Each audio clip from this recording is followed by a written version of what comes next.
আগের দিন এর আগে থেকে আমরা প্রশাসনকে নানাভাবে ইঙ্গিত দিয়ে আসছিলাম, প্রশাসনকে নানাভাবে আমরা দেখাচ্ছিলাম যে কোন জায়গাগুলোতে লুপহোল রয়েছে, কোন জায়গাগুলোতে ষড়যন্ত্র হচ্ছে, সেই জায়গাগুলো আপনারা স্বচ্ছতা নিশ্চিত করেন। আমরা একটি ফেয়ার ইলেকশন চাই, শিক্ষার্থীরা যাকে ভোট দিবে তাকে নির্বাচিত করবে, সেরকম একটি ইলেকশনের পরিবেশ চাই। কিন্তু আমরা দেখতে পেয়েছি ইলেকশনের আগের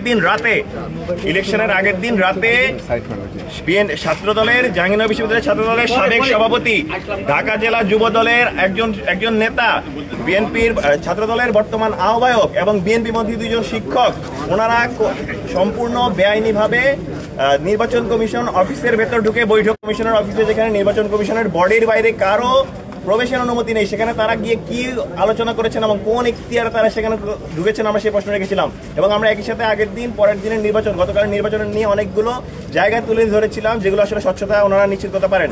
গতকাল সারাদিন নানা প্রকার অব্যবস্থাপনা ছিল, প্রশাসনের পোলিং এজেন্ট, অতিরিক্ত ব্যালট বৃদ্ধি করা এবং নির্ধারিত সময়ে ভোট গ্রহণ কার্যক্রম শুরু না হওয়া, সে সব কিছু এই অব্যবস্থাপনা আমরা দেখেছি। কিন্তু সেগুলো ছাপিয়ে গিয়েছে ছাত্রদলের আগ্রাসী কার্যক্রম, বাকশাসের ক্রমাগত ব্যাশিং এবং মিথ্যাচার। আমরা দেখতে পেয়েছি ছাত্রদল কি করেছে। ছাত্রদল গতকাল যেই বিভিন্ন হলগুলো রয়েছে, যেমন প্রথমত আপনারা দেখতে পেয়েছেন গতকাল কেন্দ্রীয় ছাত্রদলের সহসভাপতি 36 ব্যাচে, তিনি একজন প্রাক্তন শিক্ষার্থী, তিনি রবীন্দ্রনাথ ঠাকুর হল থেকে আটক হয়েছিলেন অবৈধভাবে অবস্থান এবং নির্বাচনকে বানচাল করার প্রয়াসের জন্য। তিনি আটক হয়েছেন, আপনারা সেটা দেখতে পেয়েছেন। গতকাল 15 নং ছাত্রী হলে মব তৈরি করে সামান্য তুচ্ছ একটি ঘটনাকে কেন্দ্র করে তারা যেভাবে ফ্রেমিং করেছে, শিবিরের উপর দায় চাপিয়ে দিয়েছে এবং মব তৈরি করে সেখানে হট্টগোল তৈরি করেছে, নির্বাচন পরিবেশ বাধাগ্রস্ত করার চেষ্টা করেছে। আমরা দেখতে পেয়েছি 21 নং হল এবং তাজউদ্দিন হলে তারা জোরপূর্বক এভাবে কেন্দ্র দখল করার জন্য কেন্দ্রে ঢোকার চেষ্টা করেছেন। আমরা দেখতে পেয়েছি বাকশাস এবং ছাত্রদল দুজন মিলে নির্বাচনের ওএমআর মেশিনের ব্যালট পেপারের যে একটা প্রতিষ্ঠান, সেই প্রতিষ্ঠানকে তারা জামাতপন্থী ট্যাগ দিয়ে ওএমআর বাতিল করার ট্রাই করছেন। আপনাদের যদি জামাতপন্থী কোনো কিছু থাকে, আপনারা দেখতে চাইবেন ওই ডিভাইসটা ওকে আছে কিনা, ডিভাইসে কোনো সমস্যা আছে কিনা, সেটা আপনাদের কনসার্ন হওয়া উচিত ছিল। কিন্তু আপনারা জামাতপন্থী কিনা সেটা নিয়ে কনসার্ন জানাচ্ছেন। আমরা কিন্তু বলেছি, সেই জায়গা থেকে কিন্তু পরবর্তীতে দেখতে পেয়েছি সেটি জামাতপন্থী নয়, বরং সেই ওএমআর বাতিল করা প্রশাসন তার মনে হচ্ছে যেন তার অভিমানী সন্তানের অভিমান ভাঙাতে সেইটি তারা মেনে নিয়েছেন এবং ওএমআর বাতিল করে দিয়েছেন সম্পূর্ণ অমানবিকভাবে এবং অযৌক্তিক সিদ্ধান্ত নিয়ে। তার গ্লানি এখন আমরা টানছি। এখন পর্যন্ত যারা রিটার্নিং অফিসার রয়েছেন, যারা ভোট এখনো গণনা করছেন, তাদের নাভিশ্বাস উঠে গিয়েছে, তারা সব অসুস্থ হয়ে পড়ছেন।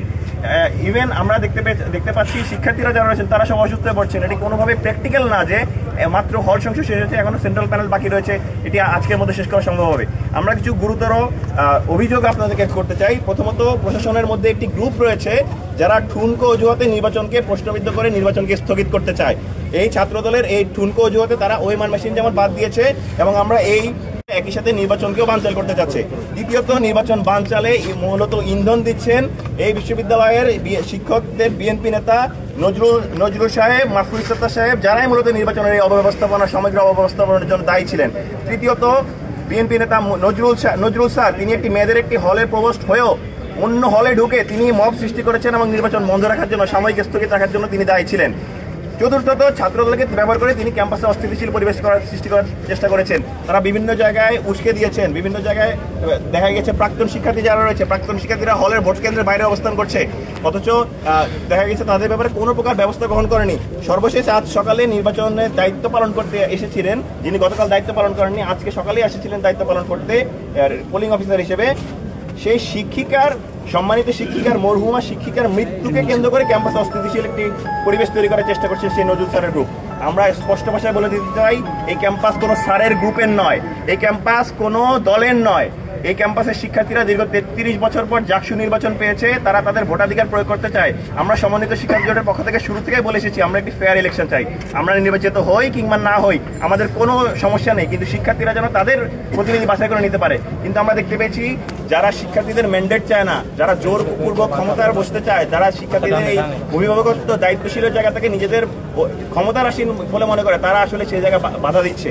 তারা শিক্ষার্থীদের এই গণ অভ্যুত্থানের পর, দীর্ঘ গণ অভ্যুত্থানের শহীদদের রক্তের উপর দাঁড়িয়ে থাকা যেই ম্যান্ডেট, সেই ম্যান্ডেট নিয়ে যেই বর্তমান পরিস্থিতি এসেছে শিক্ষক জাকসু নির্বাচন, সেই নির্বাচনকে তারা বানচাল করার চেষ্টা করছে। আমরা স্পষ্ট ভাষা বলে দিতে চাই, আমরা প্রশাসনকে আলটিমেটাম দিতে চাই, আজকের মধ্যে যদি ভোট গণনা কার্যক্রম শেষ না হয় এবং আজকের মধ্যে যদি এই নির্বাচনের ফলাফল ঘোষণা না দেওয়া হয়, আমরা কিন্তু দৃঢ় অবস্থান নেব সেই জায়গায়, কঠোর অবস্থান।